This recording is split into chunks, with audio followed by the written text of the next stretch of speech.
Olá, boa noite. O Ministério da Saúde vai detalhar o Plano Nacional de Vacinação contra a Covid nesta quarta-feira. O presidente Jair Bolsonaro anunciou que vai editar uma medida provisória para garantir a compra de vacinas e outros insumos para a campanha de imunização. A proposta do governo federal é garantir um recurso de 20 bilhões de reais para comprar a vacina e imunizar os brasileiros contra a Covid-19. Após ser publicado no Diário Oficial da União, o texto será discutido pelos parlamentares na Câmara e no Senado. Em conversa com apoiadores, o presidente disse que a vacina não será obrigatória e que os que tomarem precisarão assinar um termo de responsabilidade. Não obrigatória. Vocês vão ter que assinar o termo de responsabilidade que quer tomar. Ah, com certeza. Já tem gente que quer tomar, então toma, a responsabilidade é tua. Quer ver essa vacina agora? Qual a validade dela? Você toma hoje, você fica imune por quanto tempo? Daqui a quanto tempo você tem que tomar uma outra dose? Está custando agora para nós, no início, né, 20 bilhões de reais. Para nós não, para vocês. Apesar de graça, não é de graça, não nada pagar. De graça, nada de graça. Tudo paga imposto, né? Eu que não vou pagar. Porque... Na tarde desta terça-feira, após reunião com o presidente Jair Bolsonaro, o deputado relator da MP que garante a participação do Brasil em Aliança Global pela Vacina contra a Covid, Geninho Zuliani, publicou nas redes sociais que o presidente garantiu que vai adquirir todas as vacinas aprovadas contra a Covid. Enquanto isso, a Anvisa segue analisando os documentos entregues pelas farmacêuticas e hoje concluiu parte da inspeção nos arquivos entregues pela Pfizer. No entanto, a farmacêutica ainda não apresentou dados referentes à fase 3, onde a empresa deve comprovar a eficácia e a segurança do imunizante. A Anvisa explicou que assim que um medicamento for aprovado pela agência para prevenção ou tratamento à Covid, ele poderá ser utilizado tanto na rede pública quanto na privada. Mas se tratando de aprovação para uso emergencial, os programas do Ministério da Saúde têm prioridade. O Ministério da Saúde anunciou que vai detalhar o Plano Nacional de Imunização contra a Covid-19 nesta quarta-feira. A apresentação será feita em evento no Palácio do Planalto e com a presença do presidente Jair Bolsonaro. O Plano Nacional de Imunização já teve uma versão preliminar divulgada e ao longo do dia foi revisado pela equipe técnica do Ministério da Saúde. Assim que a vacina a ser utilizada for de fato aprovada pela Anvisa, detalhes técnicos como logística e armazenagem ainda poderão ser alterados. O plano inclui 13 vacinas candidatas, entre elas a Coronavac, e define profissionais de saúde como público prioritário, seguido dos idosos. A estimativa é vacinar mais de 70 milhões de pessoas apenas na primeira fase, mas estes números também podem ser revisados. O governo federal deve fazer uma preparação logística para que todos os estados, toda a população do Brasil receba a vacina. Não temos nenhum estado que vai ser beneficiado acima do outro. Todos devem receber a vacina dependendo da disponibilidade. Neste momento, nem o governo federal, nem nenhum estado tem condições de dar uma data específica para o início da vacinação, considerando que ainda não temos nenhuma vacina registrada perante a Anvisa, nenhuma vacina está apta a ser aplicada na população. Assim que tiver uma vacina totalmente registrada e que tenha passado por todo o processo perante a Anvisa, pode-se falar uma data específica. A expectativa é que, uma vez registrada, essa vacinação seja começada o mais breve possível. Bom, e ainda sobre o coronavírus, desde que a pandemia começou, foram lançados no mercado diversos tipos de produtos que prometem eliminar o vírus, seja de roupas, máscaras e até de superfície. Acompanhe na reportagem de Débora Evangelista. Essas máscaras e tecidos prometem matar o coronavírus. Já esse spray desenvolvido por pesquisadores brasileiros é capaz de blindar superfícies e roupas. E recentemente, uma outra novidade chegou ao Brasil: as películas de cobre, que eliminam 99,9% de vírus, bactérias e fungos, incluindo o novo coronavírus, mantendo áreas de contato livres de contaminação. O cobre é um material com uma capacidade incrível de eliminar bactérias ou vírus e pode ser usado na luta contra o avanço do novo coronavírus por possuir o poder antimicrobiano. Alguns materiais, especificamente metais, têm propriedades antimicrobianas e antibacterianas. Então isso já é muito conhecido desde a história antiga, em que foram utilizados cobre, para desinfetar a água, para esterilizar as feridas. Então, o cobre, ele hoje é muito largamente utilizado em ambiente hospitalar, né? Que você cobre nas superfícies como maçanetas, como corrimãos, nas camas. Então, o cobre, o princípio de funcionamento é que o cobre, ele contém íons, né? Que esse íons, ele destrói a camada chamada capsídeo do vírus e ele impede a reprodução e a multiplicação do vírus. O cobre, ele elimina tanto o vírus quanto bactérias. Essa película pode ser aplicada em superfícies de todos os tamanhos, como em máquinas de cartão de crédito, corrimãos, catracas, mesas, torneiras e em diversos locais onde há risco de contaminação cruzada através do contato. A película de cobre também pode ser usada no carrinho de supermercado, por exemplo. Você já percebeu que a cada uso os carrinhos geralmente são esterilizados com álcool em gel? Se eles estiverem cobertos por essa película, não é mais necessário higienizar com tanta frequência, porque o próprio material elimina o vírus sozinho em apenas alguns segundos. Não há essa necessidade, porque a eficácia dela ela é contínua. Como essa película contém cobre, então está eliminando continuadamente vírus, bactérias e fungos. Hoje, se a gente for ver, vamos pegar o caso do supermercado, né? A pessoa vai lá, utiliza. Na verdade, supermercado, a gente hoje pode ver que tem um funcionário, né, aplicando um desinfetante, o álcool em gel, né? Para cada uso. E no caso de elevador, que a gente está muito acostumado a usar, que a gente é um principal foco de infecção, mas por quê? A gente não sabe quem está contaminado, né? Então, existe uma janela de transmissão em que uma pessoa contaminada aperta o botão de elevador, né? E fica muito tempo, 30 minutos, 1 hora, 2 horas, 3 horas, 4 horas, até que o pessoal de limpeza faça alguma limpeza. Esse intervalo de 4 horas é o exato momento, né, que uma pessoa pode ser contaminada, né? Então, o certo, se não fosse uma película, o certo é esterilizar o elevador a cada uso, mas isso é impossível de fazer, a gente sabe disso, né? Então, com a aplicação dessa película, não haveria essa necessidade frequente de a gente higienizar uma botoeira de elevador ou carrinho de supermercado. Por quê? O vírus, tanto o vírus e bactérias, em contato com esse material, ela é eliminada em questão de minutos, né? Elimina até 99,9% de bactérias e vírus. Segundo os desenvolvedores desse produto aqui no Brasil, a instalação é simples e prática.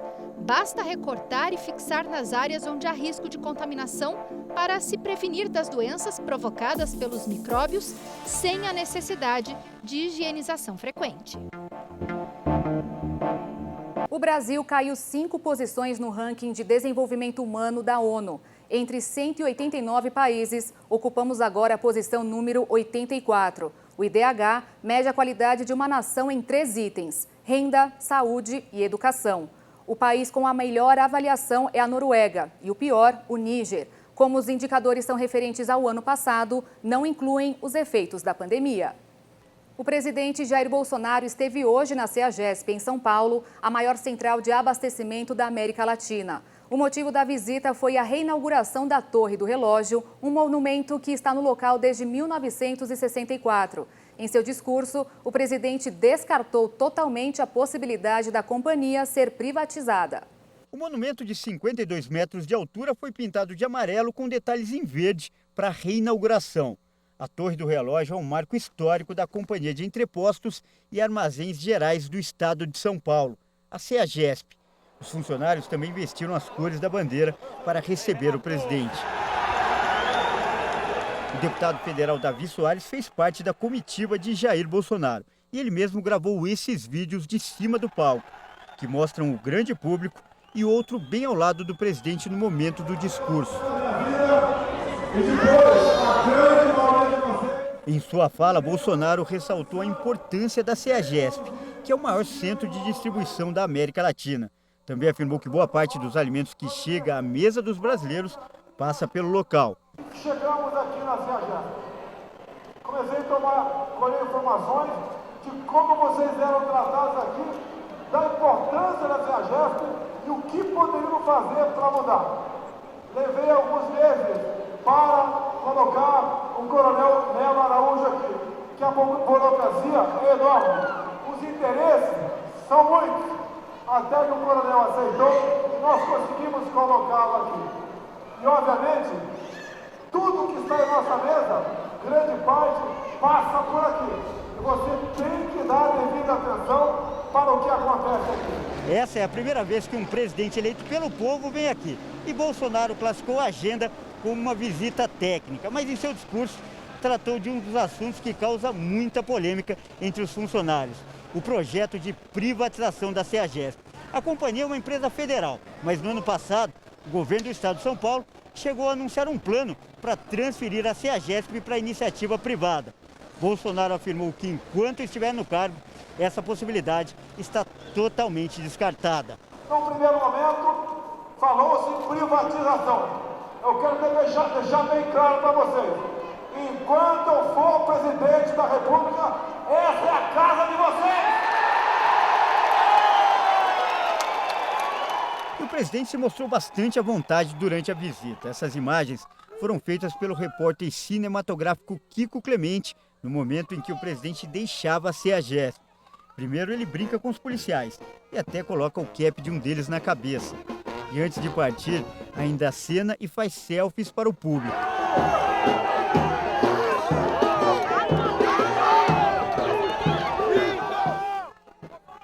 O Banco Central divulgou hoje a ata da reunião da semana passada que decidiu manter a taxa básica de juros da economia em 2%.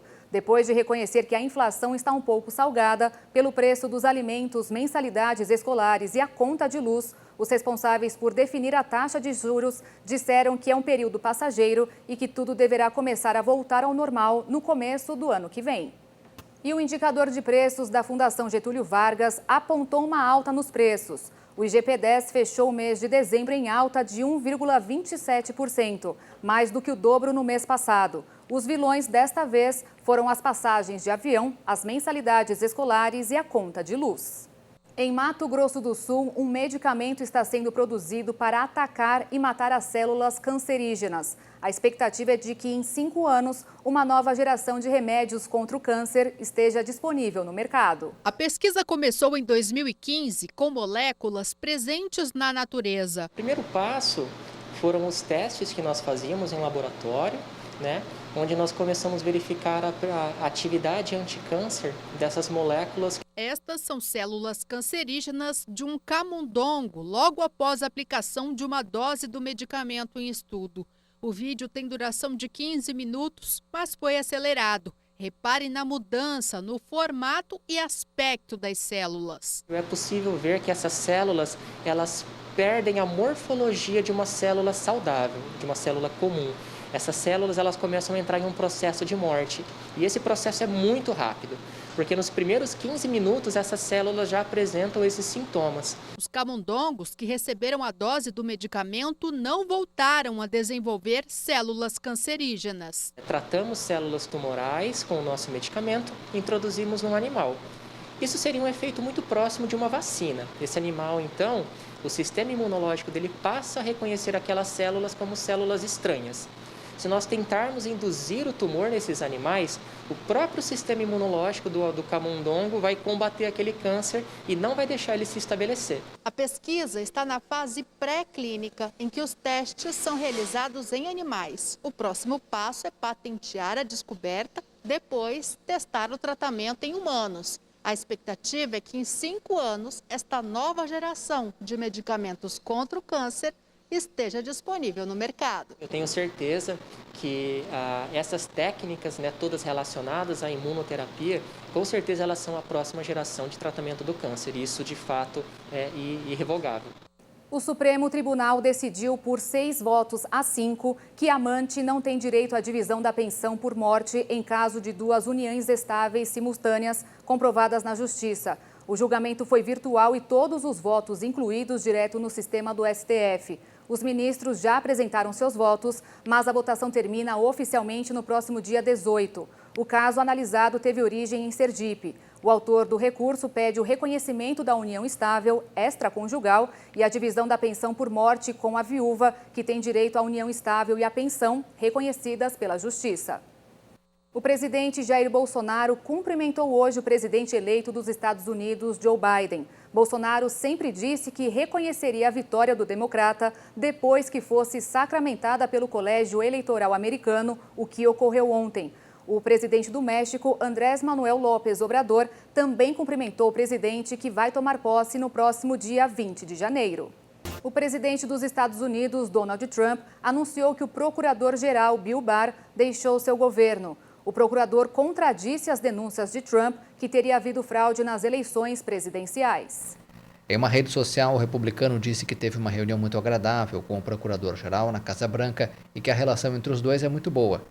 Em sua carta, Barr disse que estava muito honrado por ter trabalhado no governo e destacou vários feitos da administração.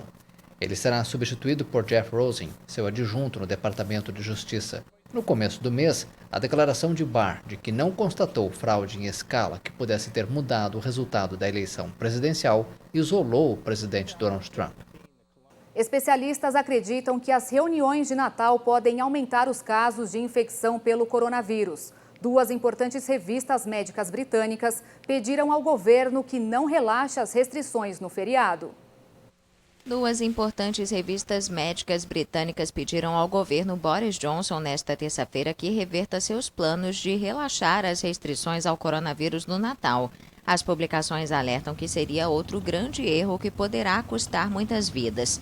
Este é apenas o segundo editorial conjunto em mais de 100 anos de história do British Medical Journal e Health Service Journal.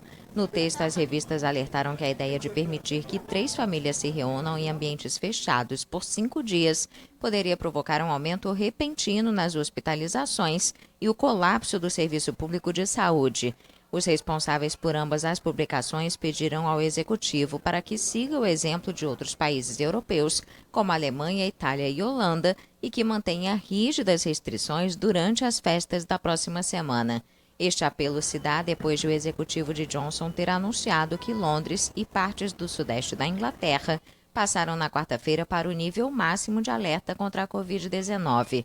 A decisão acontece devido ao disparo nos contágios, que coincide com o surgimento de uma mutação do coronavírus no país. A União Europeia quer limitar o poder das grandes companhias de tecnologia.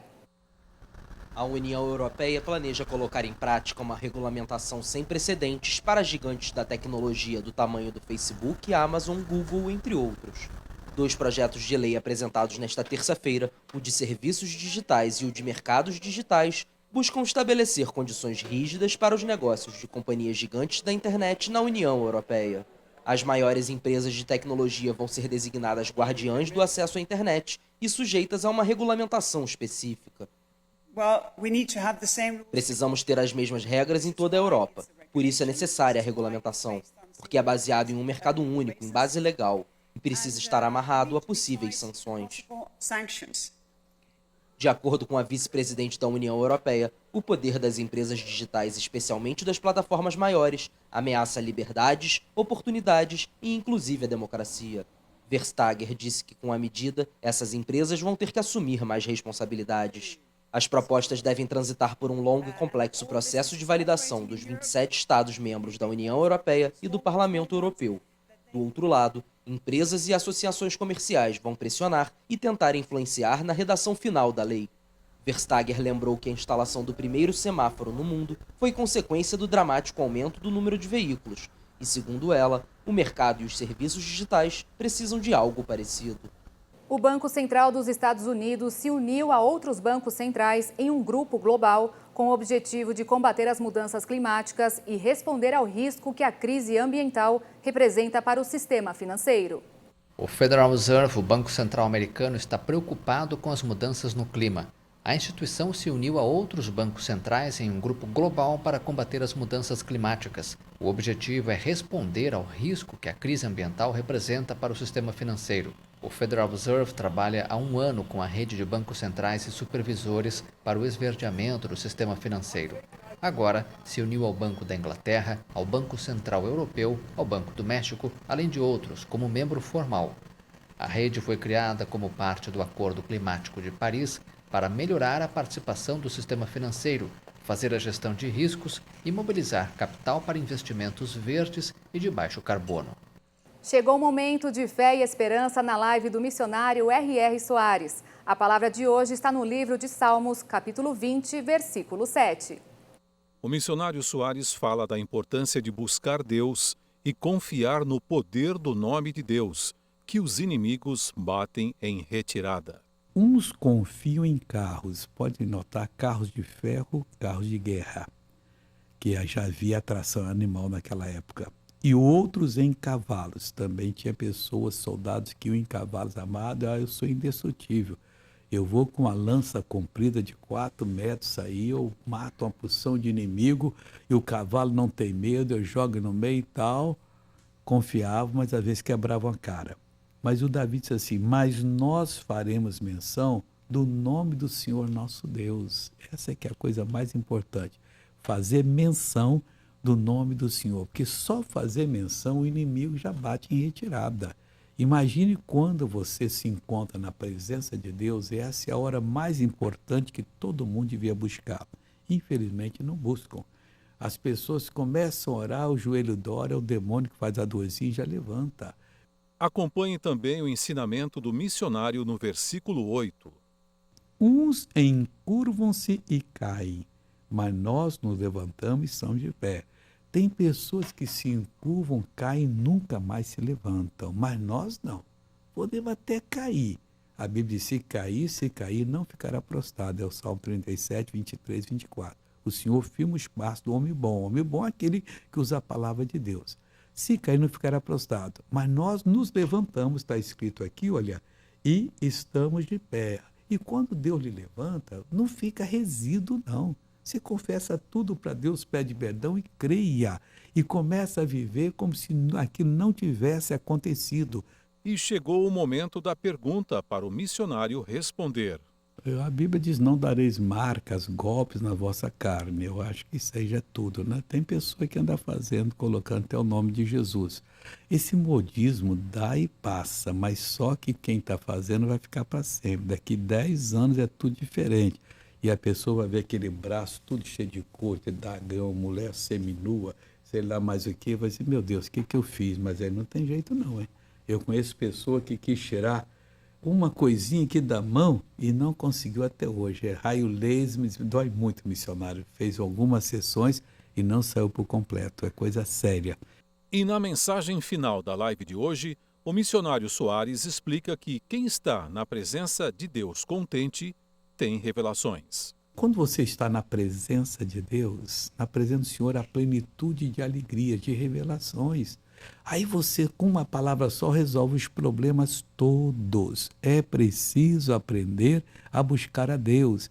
No mês que vem, na China, estará em pleno funcionamento o maior radiotelescópio do mundo, com 500 metros de diâmetro. O equipamento foi projetado para entender melhor o universo ou até mesmo detectar vida fora da Terra. Localizada entre as montanhas verdes de Pingtang, na província de Guizhou, a parabólica gigante tem o tamanho de 30 campos de futebol e é composta por 4.450 painéis de metal.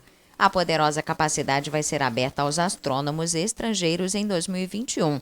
Mas o radiotelescópio FEST estará em pleno funcionamento a partir de janeiro e será especialmente precioso após o colapso no início de dezembro do segundo maior radiotelescópio do mundo, o Arecibo. A infraestrutura americana ficava instalada em Porto Rico. O FEST tem um diâmetro gigante de 500 metros e uma sensibilidade muito alta. Ele pode detectar alguns corpos celestes tênues. Especialmente aqui na China, não tínhamos um telescópio com diâmetro tão grande antes do FEST. Então, pudemos observar alguns dos alvos científicos. Para evitar que as ondas emitidas pelo homem e seus aparelhos, como smartphones, carros e computadores, atrapalhem as medições, o radiotelescópio fica localizado em uma área de silêncio eletrônico com um raio de 5 quilômetros. O FEST é usado principalmente para capturar sinais de rádio emitidos por corpos celestes, especialmente pulsares, estrelas mortas que giram sobre si mesmas. Essas ondas permitem reconstituir uma imagem dos objetos observados, e os dados coletados ajudam os astrônomos a entender melhor as origens do universo, além de detectar eventuais civilizações extraterrestres. O wasabi é uma pasta usada na cozinha japonesa que esconde o cheiro do peixe e também melhora o sabor da comida. Mas mesmo no país do sol nascente, é difícil encontrar o autêntico wasabi. Um pedaço de ouro verde embutido no coração do sushi. O wasabi é uma pasta utilizada na culinária japonesa, um tempero feito da planta Wasabia japonica. Usamos o wasabi porque não só mascara o cheiro do peixe cru, mas também aumenta o sabor. Ele ainda tem propriedades antibacterianas. O sushi é um símbolo da culinária japonesa e o wasabi é um ingrediente crucial. Mas mesmo no país do sol nascente, encontrar o autêntico wasabi é difícil. Cada safra de wasabi pode levar um ano inteiro ou até 18 meses para amadurecer em grandes terraços artificiais. Muitos restaurantes usam substitutos mais baratos à base de raiz forte. Com solo vulcânico e chuvas fortes, a península Izu do Japão é o lugar ideal para o wasabi. Não usamos fertilizantes porque o wasabi depende de minerais e oxigênio trazidos pela água que desce do Monte Amagi. A pandemia do novo coronavírus mexeu inclusive com a produção do tradicional tempero. Com os restaurantes fechados, a demanda geral por wasabi caiu. Fora do período de crise, a região de Izu produz 130 toneladas de wasabi por ano, o que movimenta 8 milhões de euros, cerca de 50 milhões de reais. E o Jornal das 22 termina aqui. Obrigada pela companhia, tenha um ótimo fim de noite e até amanhã.